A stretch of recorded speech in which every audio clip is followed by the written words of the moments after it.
So it is my great pleasure to be here from two purposes, of course, being president of the New South Wales and ACT ABC Friends, but also an academic at Macquarie Business School. So I teach at the university that has delivered these fine students, these interns, to help us in our advocacy. And what a wonderful relief it is after the election results. I mean, we are non-partisan, but the coalition did make it very clear what would likely happen to the ABC if they had been successful. And as you'll see in my email, that galvanised us into action. A great pleasure to present the first of our interns. Sarene is finishing a Bachelor of Arts, majoring in English and Psychological Science, with a minor in Media, Culture and Communications at Macquarie. Her studies in English inspire her to craft compelling narratives, and her study in Psychological Science sparks a fascination with people and how people connect and communicate with each other. It's a wonderful combination. She values the ABC's vital contribution to public interest journalism, cultural enrichment, and fostering informed and inclusive communities. At Macquarie, Sarene has been active as a student administrative support assistant, Science Academy educator, international student ambassador, the list goes on, future students inquiries representative, and student recruitment event support. She's a talented artist and enjoys cartooning as an art form. So I hand you to Sarene. Thank you.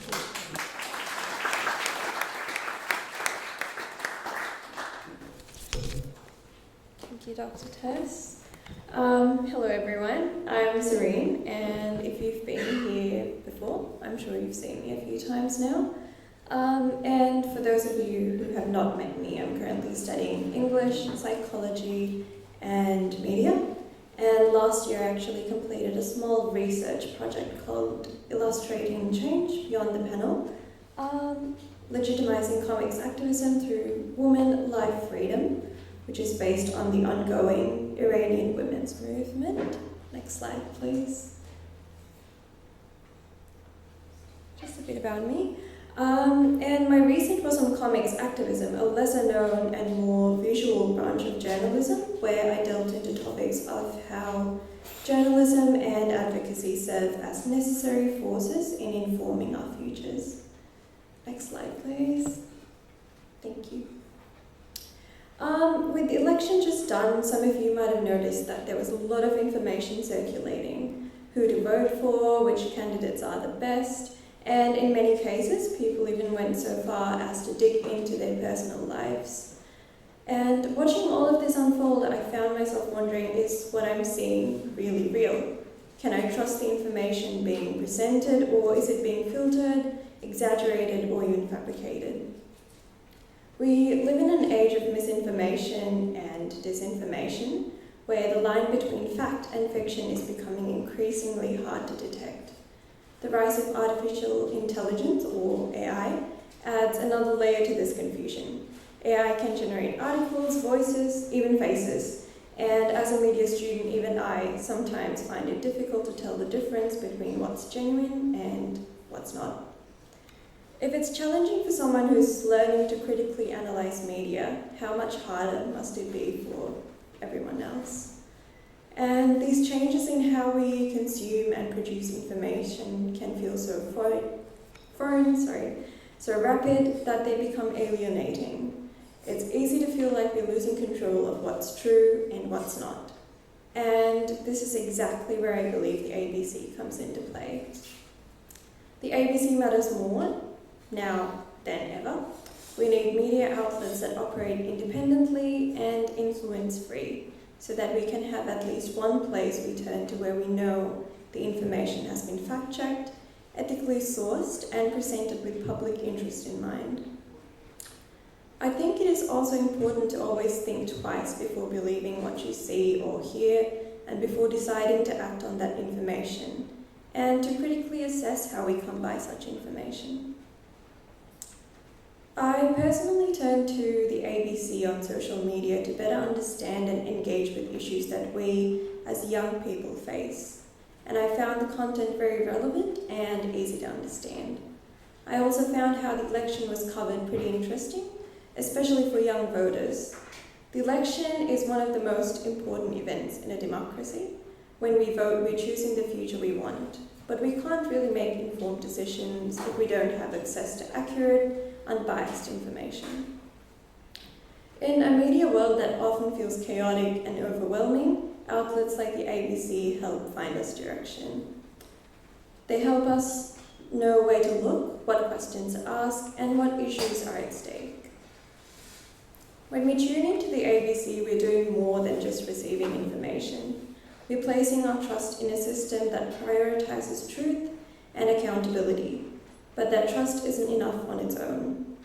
It needs to be backed by action, by ensuring that the ABC is properly funded, supported, and resourced so that it can continue doing this crucial work.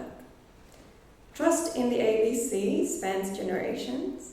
I've noticed, especially through conversations with people from all walks of life and stages of life, that the ABC has long been a trusted source. It has been a constant companion through wars, elections, crises, and celebrations. I see my own role as part of the bridge between generations. I want to help ensure that the values the ABC stands for, truth, integrity, independence, continue into the future for people like me who are still learning how to navigate a changing media environment. Next slide, please. Just a bit more to go. Hope I'm not lecturing. In early April, along with the other interns, I got the chance to see The Correspondent, featured here, which was based on the true story of the Australian journalist Peter Grester, who's right here. And it gave me a deeper appreciation for journalism as well as the role journalists play. It showed the emotional and ethical weight of their work and how essential it is in keeping the public informed. Watching that film made me reflect on how much we rely on the media to hold power to account, to spotlight issues that might otherwise be ignored, and to tell stories that help us understand each other. And next slide, please.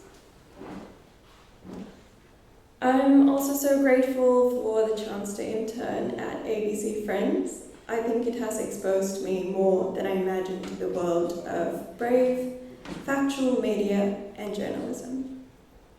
One moment that really stayed with me was listening to Alan Sunderland speak.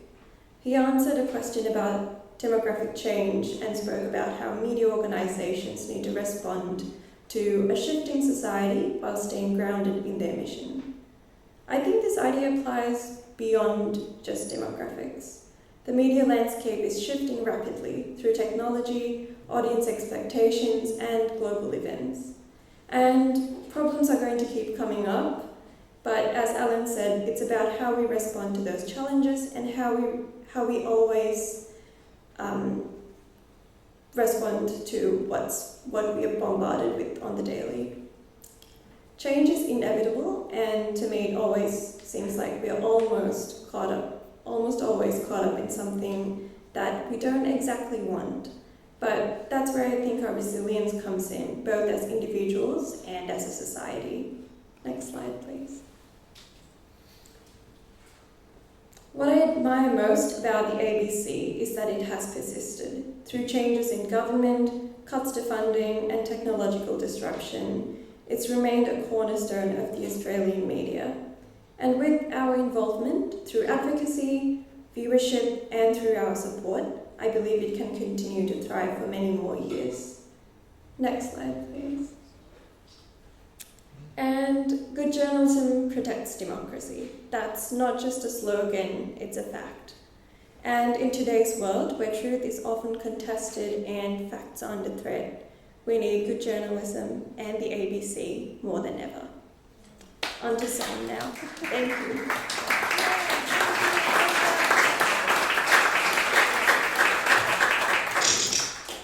Thank you. There is hope.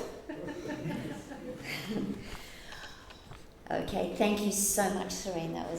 That was wonderful. So on to Sam. Yes, Sam is finishing a Bachelor of Arts, majoring in, and of course this is the expertise in this room, games and interactivity at Macquarie University. This has honed his sharp understanding of visual storytelling and its impact across digital platforms, including YouTube, Instagram, and TikTok. Sam is also an activist, but in his case with the Wilderness Society. He's passionate about connecting people with the natural environment. Notably, he led a public forum about the need to improve the Environmental Protection and Biodiversity Conservation Act following the 2019 bushfires, which we experienced personally as Blue Mountains residents.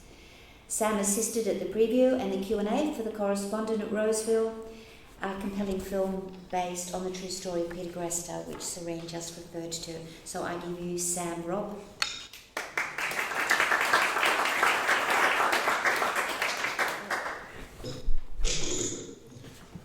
Thank you, Sarene, and thank you all for coming today. My name is Sam, and as mentioned before, I am an art student majoring in games and interactivity. I chose this degree because I'm interested in producing interactive art. As a developer and artist, I value the dialogue I get to have with my audience and aspire to create art that brings together and creates a community of like-minded artists. Today, I would like to discuss my relationship with the ABC as a student, and to lead us in, I have a story to tell you. Let me paint you a picture. I remember when I was a child, perhaps only like 5 years old, kneeling inches away from the CRT TV, illuminated by its blue glow. Sauce bubbling away in the periphery as Mum made spaghetti bolognese, the usual easy meal. And as the clock struck 7, I would watch as ABC news would begin to air. With my eyes glued to the screen, I'd watch as Richard Moorcroft would appear at the screen to report on the news, as I believed he had done since the beginning of time. I was a 5-year-old. That's how I believed it was. I would leap off my knees and rush into the kitchen and say, "Mummy, Mummy, the man's on," because for the longest time, that's who I always associated with news, that Richard Moorcroft was who I was associated with reliable information and reliable news. It's, needless to say, it's a memory that I fondly remember. I know I'm waxing a bit nostalgic, but I'm not alone in having these memories. We are all here today because we greatly value the ABC. We want to see it grow, so we gather here monthly, we catch up with old friends, we listen to the guest speakers, and we chat over excellent food. In this shared effort, we build community. Today, I would like to discuss the present and future of community and how the ABC is uniquely positioned to build a community that connects us over the generational chasm that divides us. Can I pull you all for a second? Who here feels disconnected with Australia's youth? Just raise their hands if that's the case. Disconnected from Australia's youth. Yeah.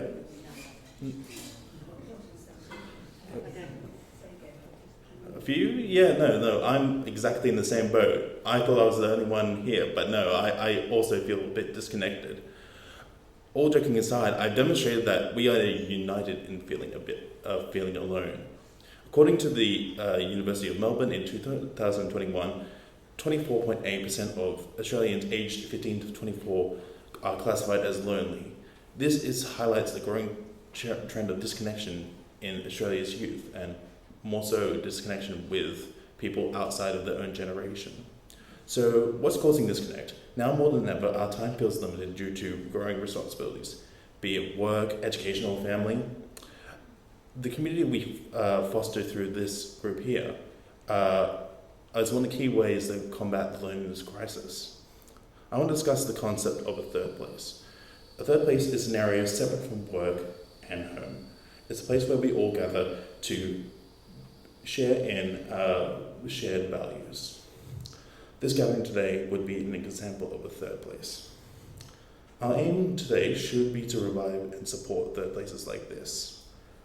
In a video produced by the ABC-affiliated YouTube channel, ABC In Depth, presenter Matt Bevan argues that the public square is a valuable tool for community and community events, and through its rules, it establishes a foundation to foster interpersonal communications and interpersonal connections. It differs from its digital equivalents, that being social media websites, stuff that I have got a fair bit of familiarity with. So being stuff like TikTok, YouTube, Instagram, all these video contents that create these online shared narratives. And due to their lack of adherence to filtering content that is harmful or misforms the public, it doesn't have any rules to stand on. But as a national network, the ABC is one of the only places that can stand the chance to breach that generational divide.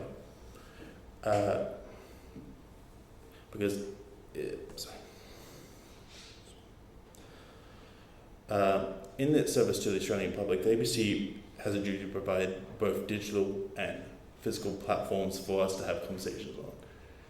Events like these, videos and content that is produced by people that are fans of the ABC, open up that connection to the public, and it allows us to be better informed and better educated. And it's only through the ABC that an independent and nationally funded media network that we can rely on reliable facts written by reliable journalists.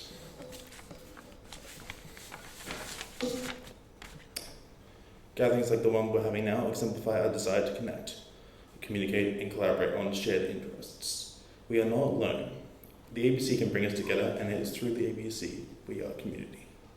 Thank you for listening to my speech, and I'd like to hand it back to Tess.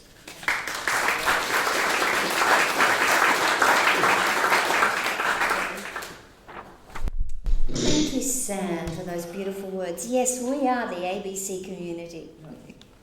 Thank you. And you can see too with the combination of skills. So we've not only got the media and communication skills, but we've got English and psychology, gaming and the IT skills, the digital platforms. Music is the next double degree. I'd like to introduce now Cassandra Sandra, who's finishing her double degree in music, majoring in music studies, and media and communications, majoring in screen practice at Macquarie University. How fabulous. In 2022, Cassandra completed an internship at 2SER, 107.3 radio station, where she presented traffic and weather reports. We all have to start somewhere, I suppose. One of her highlights was interviewing the young fashion designer Zayn Maiva. She's passionate about editing, sound recording, set design and film. She was honorary mentioned for her editing work for the short film Departure, directed by Matilda Bevan, that was screened at the 2023 Canberra Short Film Festival. Cassandra loves immersing herself in music, as do I, and exploring the creative possibilities of sound and visuals. I give you Cassandra.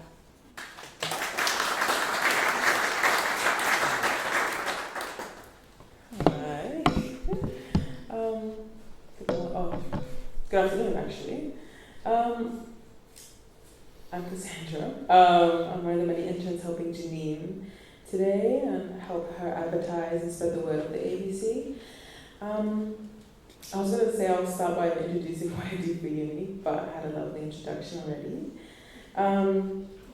But with my studies, I would say it has led me down the exploration of media forms and the creative arts. It has also allowed me to form my own connection with the art form of narrative. And it has shown me how media institutions such as the ABC are important and heavily valued.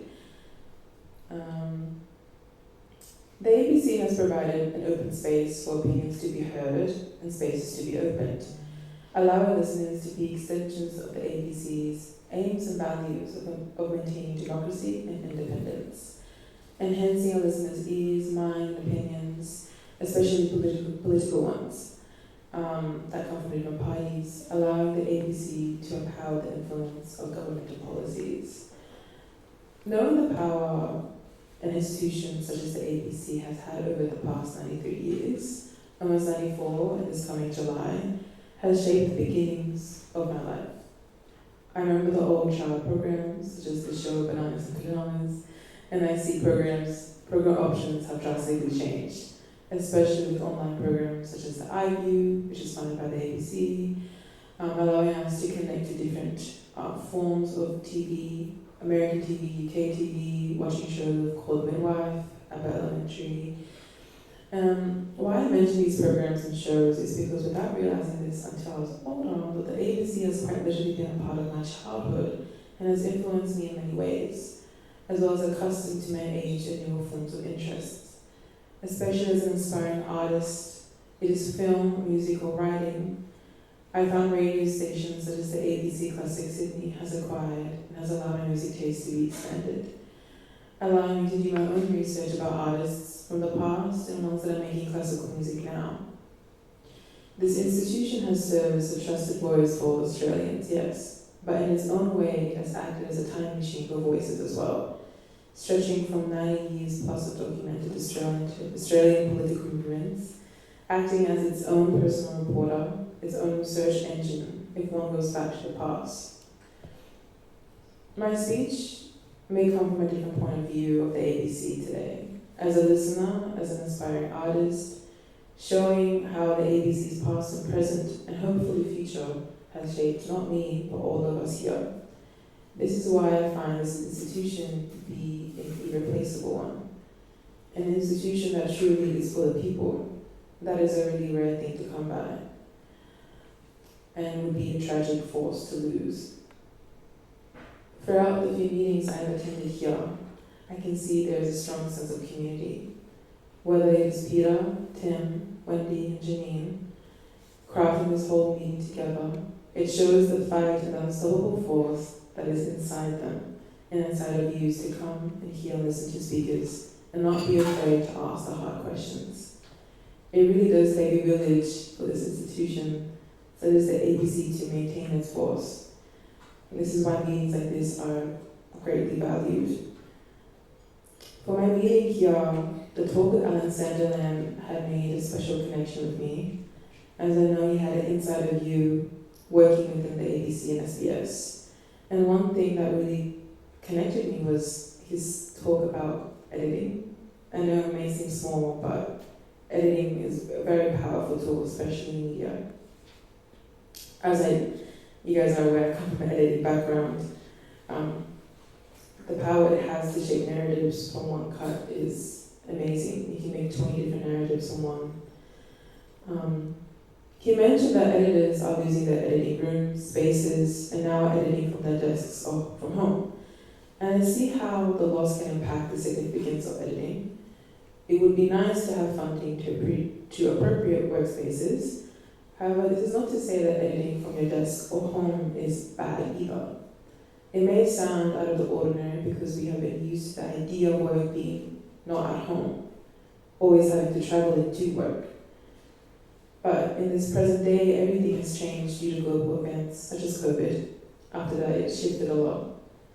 But I find that the accessibility to edit from home, no matter the age or the time you discover an editing software, accessibility allows untold stories to be told, to be shaped and formulated by your view. Therefore, editing is an expression of storytelling and story shaping. It holds a great responsibility, as I know some creators can use editing to misinform and craft false narratives. So I understand that fear and doubt and distrust when it comes to media today. However, due to Alan Sander's influence of pointing out the errors of the ABC, such as sharing biased information, what makes the ABC different is ownership, taking on that fault and reevaluating the methods, to share unbiased and true stories based on noble morals that focus on applying good principles, regardless of an individual's differences and personal interests. And this is why the ABC is a trusted institution, as it is based on honesty, nobility, and respect, and which will continue to build a well-funded and independent ABC. And thank you so much for listening.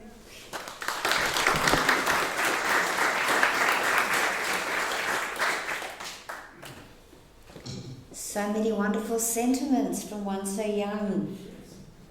Yes, we are noble.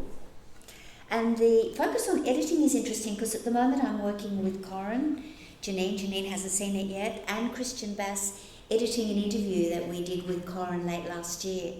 And the editing is shaping it absolutely beautifully, done on a voluntary basis by Christian. We'll see that shortly.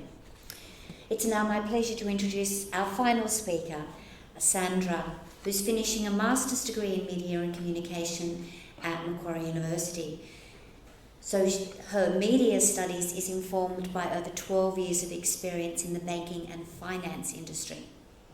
Sandra's enthusiastic about producing short films, documentaries and podcasts across various digital platforms, leveraging her deep understanding of effective communications strategies.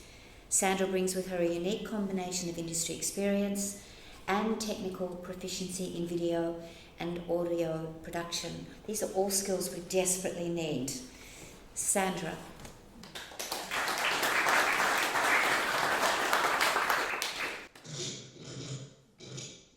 Thank you, Gus. Good afternoon, everyone. So again, my name is Sandra. I came from, my background is banking, as you mentioned. So I worked for the Hong Kong and Shanghai Banking Corporation for about 2 years, and then I worked for Citibank for almost 13 years. And now I'm back to uni, since everything is going towards digital, including digital marketing. So I decided to go back to uni and take my master's. So I'm now in my final semester doing my Master of Media and Communications in Macquarie as well. So it is a privilege to not just to do internship with ABC Friends, but also to have us here and have us share our perspective on what needs to happen to ensure that the ABC remains relevant and essential to all Australians now and into the future. So first, let's establish a simple fact, something that we can all agree on. Everything is changing. The way we connect, the way we communicate, and even the way we consume information. As ABC Chair Kim Williams said in his speech, we can receive, read, and absorb almost everything instantaneously. He was comparing it to how it was in the early 1900s when people were waiting for ships and visitors to come from across the world just to get information. But by then, the news or the information is about already a week's old. And now everything is very accessible. And it is a great advantage. But as Chair Kim said, it also leaves us uniquely vulnerable. Once upon a time, we could not get enough information, but now that we can, as Sarene mentioned, some information are not always factual or true or reliable. So how does the ABC, our national broadcaster, our guide, can rise to meet these challenges? How can it stay relevant in this time and world where the very idea of objective truth is at risk, and it is increasingly hard to identify facts from fictions? So let's reiterate some of the important points. First is media literacy. I believe ABC should be at the forefront of teaching people how to spot reliable information, how to think critically about what they read or what they see or what they hear. So people need to understand how media shapes the world. This could be as simple as creating engaging and easy to understand content on how to verify news and recognize biases. When Australians become more savvy and confident about the new media, we will have a stronger community that is more resilient and better prepared for any challenges in this digital age. And second, the clear plan for renewal and reinvestment, right now and not in the future. It is imperative that ABC invests in new and innovative content that speaks to all Australians, no matter their age or background. So this means expanding the ABC's presence, not just on TV or radio, but also their digital presence. It also means investing in consistently creating high-quality news, documentaries, children's or even adults' educational programs, and Australian stories that reflect not just who we are, but who we are becoming. The renewal and reinvestment will certainly give viewers, listeners, and readers what they need and what they want: trusted and high-quality content across all platforms. So finally, the ABC must continue to invest in regional reporting and ensure local stories are told by local voices. ABC programs must always consider diversity and make sure everyone can see themselves reflected in the ABC programs. So if ABC, they just continue to invest in people, technology, reliability, and credibility, we can all ensure that ABC remains a vital part of Australian life, even for generations to come. And that is why, as ABC Friends, we continue to support the ABC and the values it stands for. That is the very purpose of ABC Friends, right? To champion and protect our national broadcaster, to ensure its independence and strengthen them for the future. And as an intern of ABC Friends, we are genuinely proud to be a part of this effort, witnessing and sharing the dedication and passion to support the ABC. Thank you.